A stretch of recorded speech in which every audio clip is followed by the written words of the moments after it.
Hello, class. This is lecture number 1 for History 101, Summer 2020. And we're going to talk about Native Americans today, as I do in Module 2, which opens tomorrow on Sunday, and where this lecture will be. But before we start, though, I'll remind you one more thing. This is the textbook you must purchase. And you gotta make sure it's got this access card in it, because there'll be a number behind that scratch off thing, and or code or whatever. I don't know, I didn't scratch mine. But that's what you're gonna need to do those inquisitive quizzes to be able to gain access to that. So, with that said, with chapter 1 and what we cover in module 2 is real early American history. And as I mentioned before, we're going to start this class out like if you have the textbook, on page 4, you have this map right here. And underneath the caption of the map, it says here, it illustrates the probable routes by which first Americans settled in the Western Hemisphere at various times between 15,000 and 60,000 years ago. Now, back when I went to college a long time ago, there was basically one theory as to how Native Americans got here to North America, and that was the so-called Clovis first theory, or the land bridge theory. Now, in the mini lectures in Module 2, in the very first one about Native American history, there's a couple different videos you're going to want to watch. One is about specifically the Solutreans. The other is about how that Solutrean theory came into being. America's Stone Age explorers. I have a link there that you can watch that. Both very interesting. And what I want to tell you about those, you can watch them on your own. Back when I went to college, there was just one theory, that about 13,500 years ago, people crossed on a land bridge connecting Alaska to Siberia because we were still in the Ice Age. And so much of the world's water was tied up in ice that the sea levels were about 300 feet lower than they are today. And when you go onto the website for America's Stone Age explorers, make sure to check out that interactive map that's on there. It'll really illustrate this, and it'll show you the sites that they show being dug at in that video, and how old they are and so forth. And you'll notice some of them are nearly 50,000 years old. And every year we find an older site. But when I went to college, they thought the first Americans were only here about 13,500 years ago. They all walked across the land bridge, and they all had Clovis points, which are a big part of that video. And they even were kind of known as Clovis people.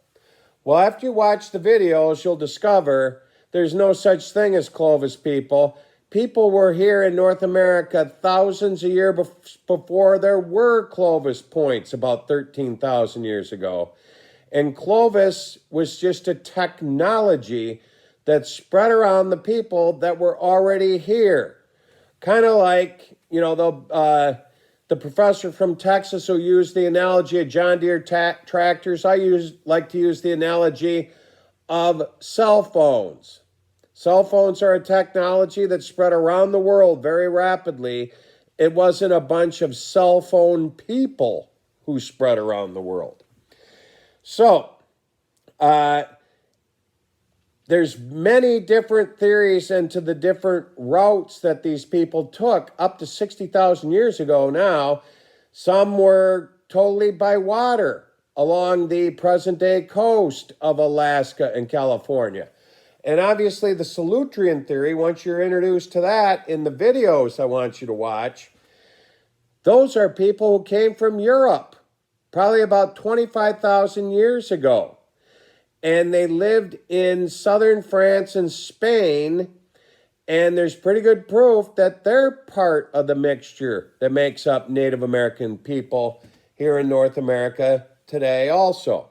So we had people perhaps even coming by boat from Polynesia in the Pacific, because now today we know the Polynesians had boat technology 50,000 years ago. And there's no reason why they couldn't have come here, and they probably did. So, it's an ever-changing theory onto who the first Americans really were. But one thing you need to keep in mind, and that's in the other mini lectures, Columbus didn't discover America.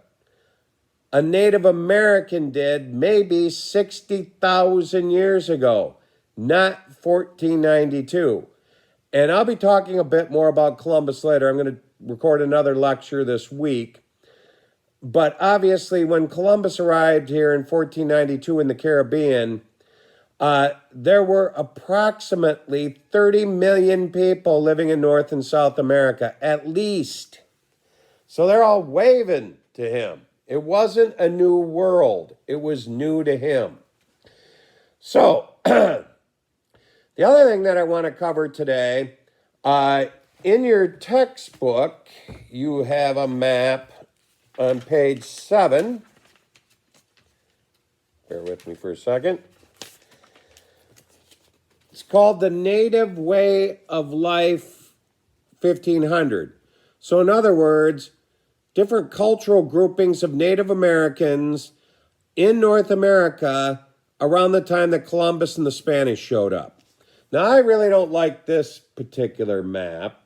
So what I'm going to do is an older textbook I used to use, but it became way too expensive and didn't have inquisitive, has this map, which I really like this map. So I'm going to scan it for you, and I'll put a link to it in that first lecture that you'll be looking at tomorrow.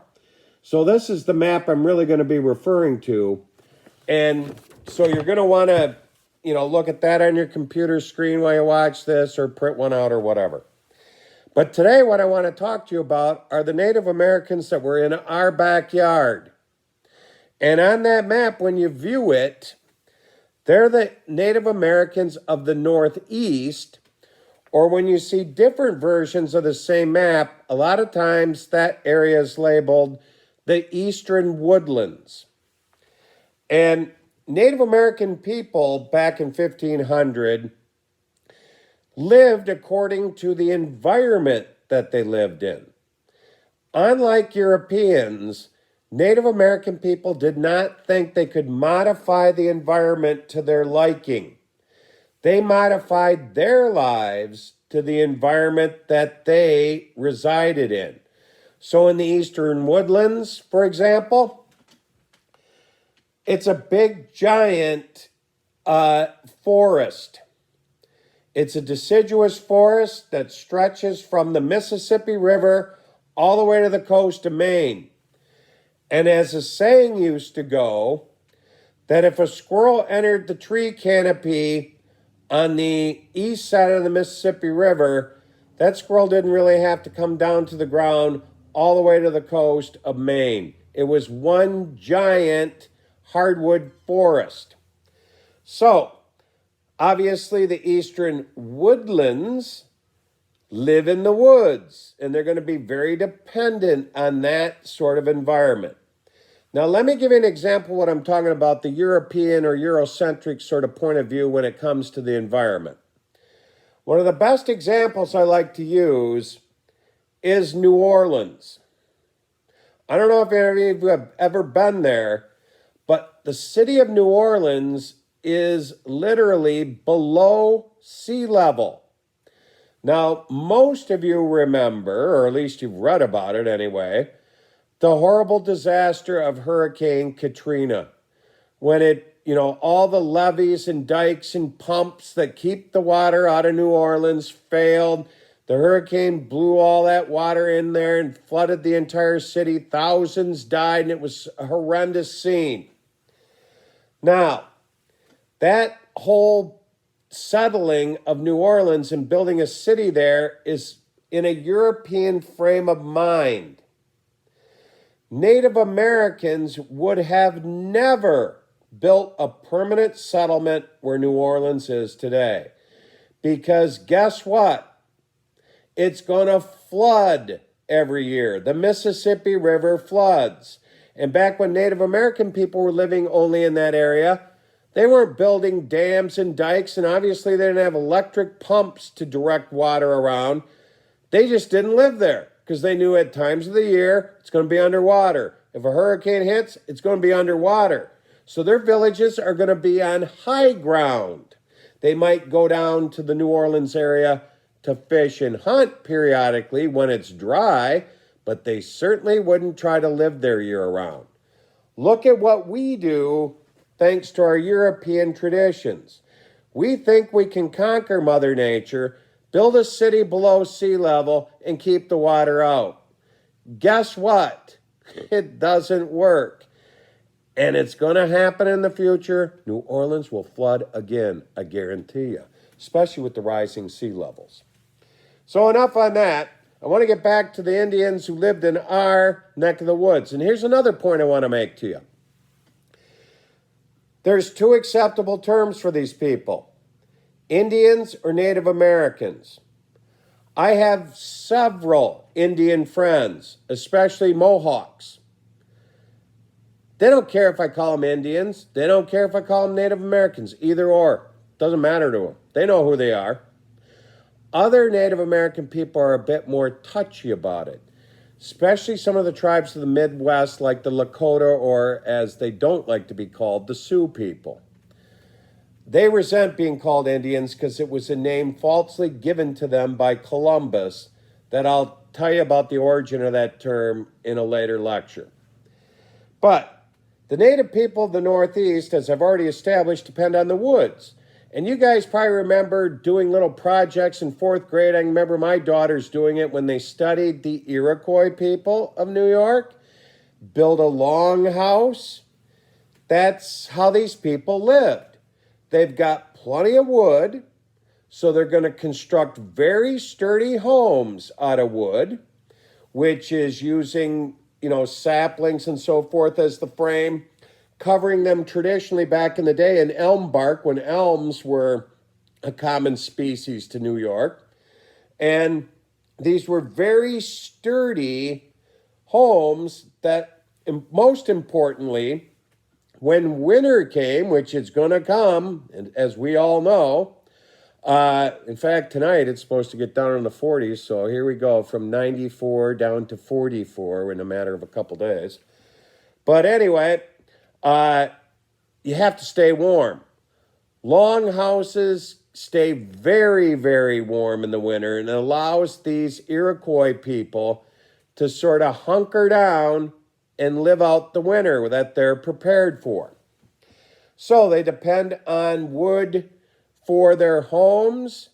They'd also build fishing camps and so forth, where they build little dome-shaped buildings that they'd reside in. And they had other different, styles of what are known as wigwams. There's dome-shaped. There's conical if there's a lot of snow in the area. But they'd build these as temporary fishing and hunting villages. But the main big village would be constructed in longhouses where several different branches of a family would all live in one house. Now, the way that they made their livings, so to speak, they combined agriculture with hunting and fishing.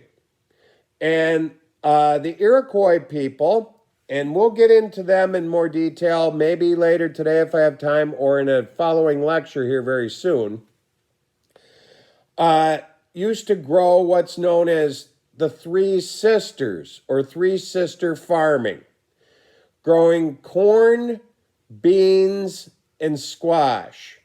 And they'd grow the three plants together because the corn, which grew tall and was a very great source of carbohydrates.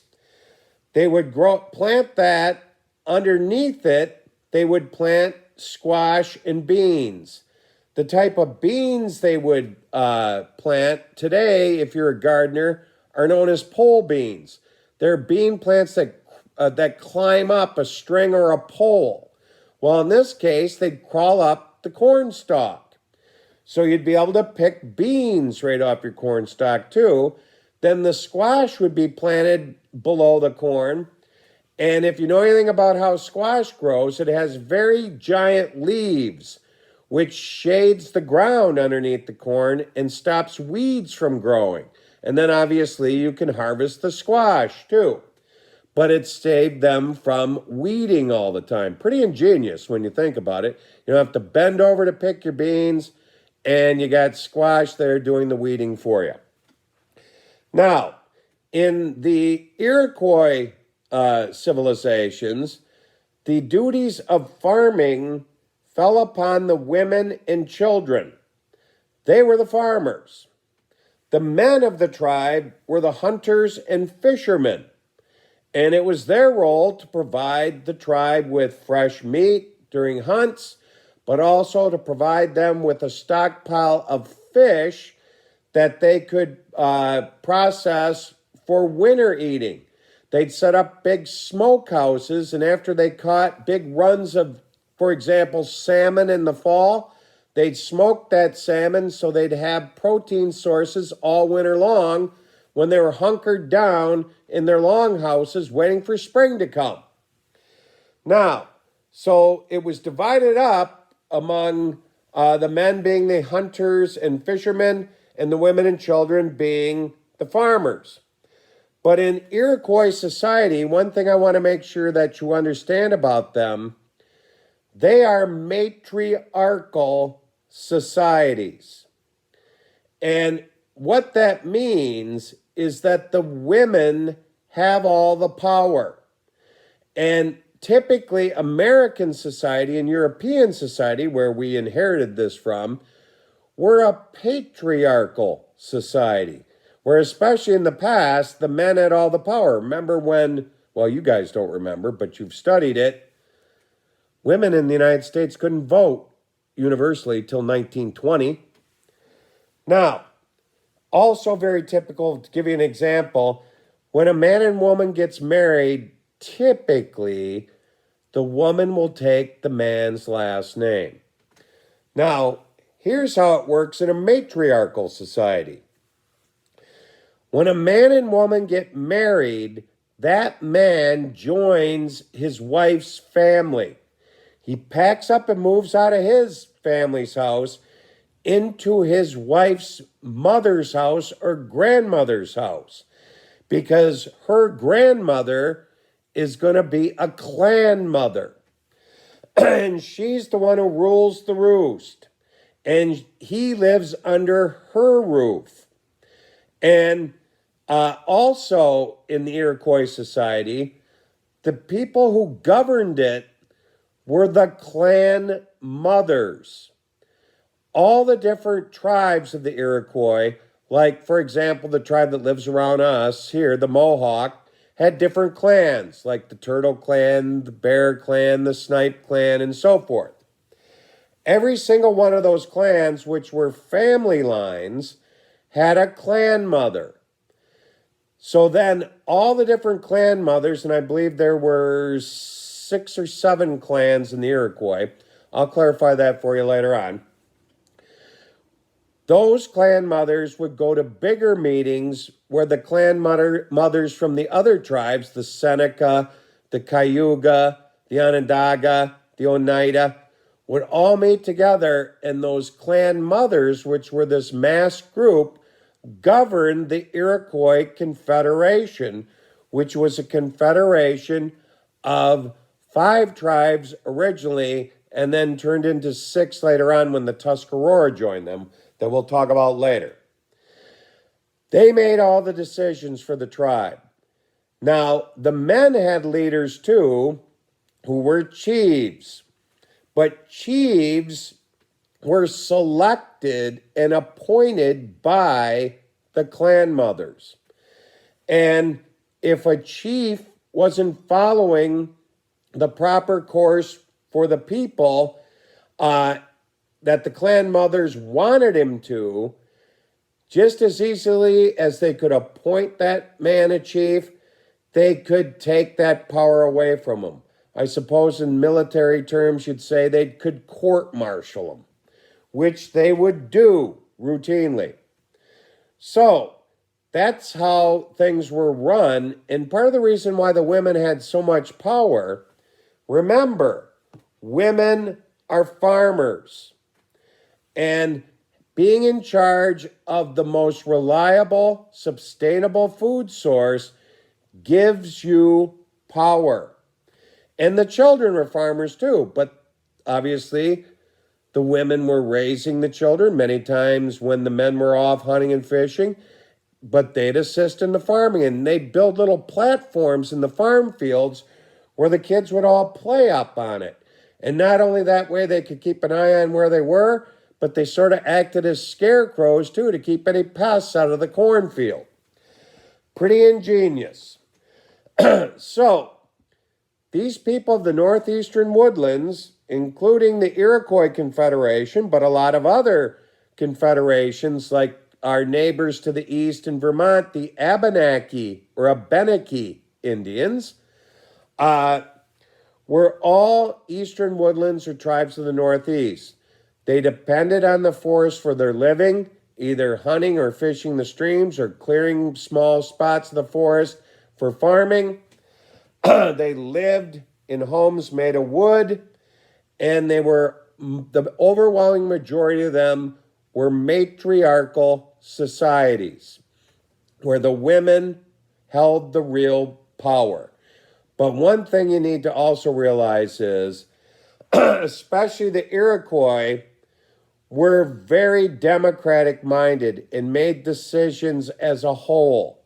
In fact, Thomas Jefferson and Benjamin Franklin both wrote about and admitted how the biggest influence on them in creating the two forms of government that existed in the United States, which we'll be studying later, the Articles of Confederation that lasted from 1781 till 1788, and then thus the Constitution that followed, which still exists today, were greatly influenced by studying the Iroquois Confederation. And you can even see it in the name of the very first government we had. It was known as the Articles of Confederation. Thomas Jefferson believed that Native American people, especially the Iroquois, were the freest people in the world, and he idolized them. So, let me tell you a little bit more about the Iroquois Confederation, and I want you to visit those links that I embed in the mini lectures. Especially go to the link for the Six Nations Museum in Onchayota, New York, which is a great place. Unfortunately, I'm sure they'll be closed this summer, but in future summers, visit there if you've never been there. It's near Bucks Pond State Park, and it's run by the Fadden family, who are friends of mine. So, the Iroquois were a confederation of 5 tribes who, for a long time in their ancient history, were not allies. They would fight each other.